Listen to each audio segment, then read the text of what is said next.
Huwag kang manghusga.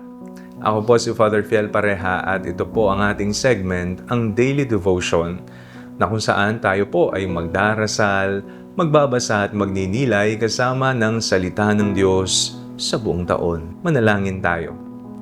Sa ngalan ng Ama, ng Anak at ng Espiritu Santo. Amen. Halina, banal na Espiritu, liwanagan mo ang aming puso at isip nang maunawaan at may sa buhay namin ng iyong salita. Amen. Our Bible passage for today is from the Gospel of St. Matthew chapter 7 verses 1 to 5, and I read it for you. Do not judge so that you may not be judged.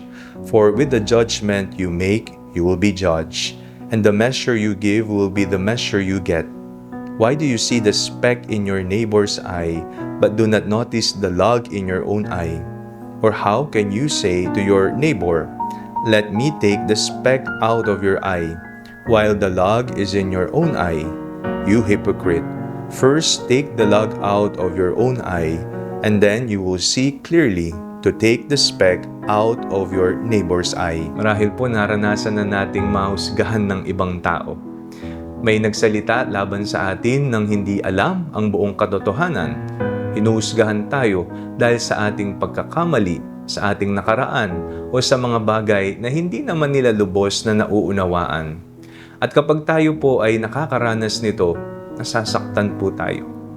Pakiramdam natin ay hindi tayo nauunawaan, hindi tayo nabigyan ng pagkakataong magpaliwanag, at minsan, tila nawawalan tayo ng halaga sa paningin ng iba.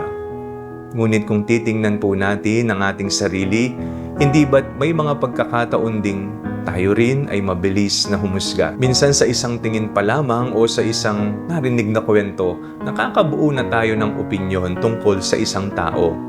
Nakikita po natin ang kanyang pagkakamali, ngunit hindi natin alam ang kanyang pinagdaraanan, ang kanyang mga sugat, at ang kanyang mga pagsisikap na magbago sa kanyang buhay.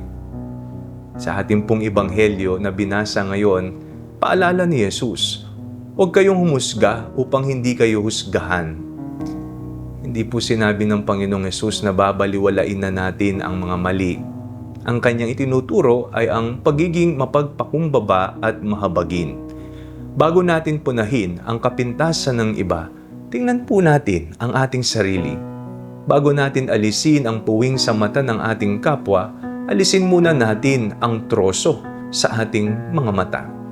Lahat tayo ay nangangailangan ng pangunawa, awa at pagpapatawad. Kung papaanong nais nating maunawaan at tanggapin tayo ng iba sa kabila ng ating mga pagkakamali. Gayon din ang nararapat nating ipakita sa ating kapwa.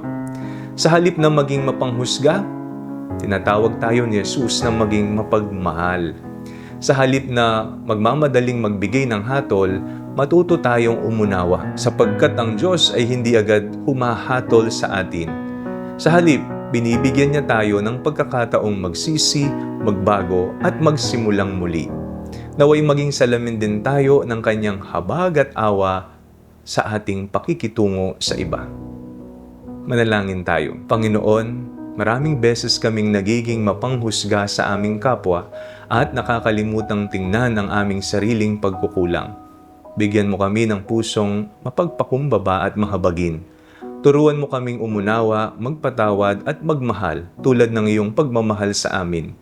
Naway makita namin ang iyong larawan sa bawat taong aming nakakasalamuha. Amen. Sa ngalan ng Ama, ng Anak, ng Espiritu Santo. Amen.